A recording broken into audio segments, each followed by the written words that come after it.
وہ لوگ ہیں۔ حضرت نوح علیہ السلام نے اپنے بیٹوں کو نصیحتیں فرمائیں، دو چیزوں سے روکا اور دو چیزوں کا حکم فرمایا، دو چیزوں سے منع کیا۔ میں آپ کو بھی بتا رہا ہوں، آپ بھی اس پر عمل کر لیں۔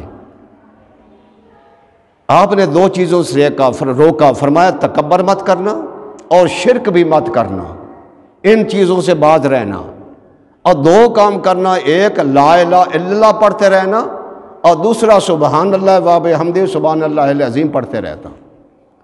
یہ دو کام تسبیح پڑھتے رہنا، لا الہ الا اللہ۔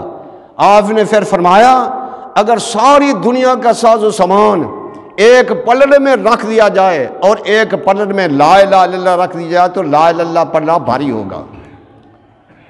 اور فرمایا سبحان اللہ و بحمدہ سبحان اللہ العظیم، یہ دو ایسے کلمے ہیں، ان کلموں سے ساری دنیا، ساری مخلوق کو روزی ملتی ہے، روزی ملتی ہے۔ جو بندہ یہ یاد کرتا رہتا ہے، اس کی روزی کبھی تنگ نہیں ہوگی۔ تو حضرات محترم، وقت کافی ہو چکا ہے۔ اللہ جل مجدہ ہم سب کو عمل کرنے کی توفیق عطا فرمائے۔ وآخر دعوانا ان الحمد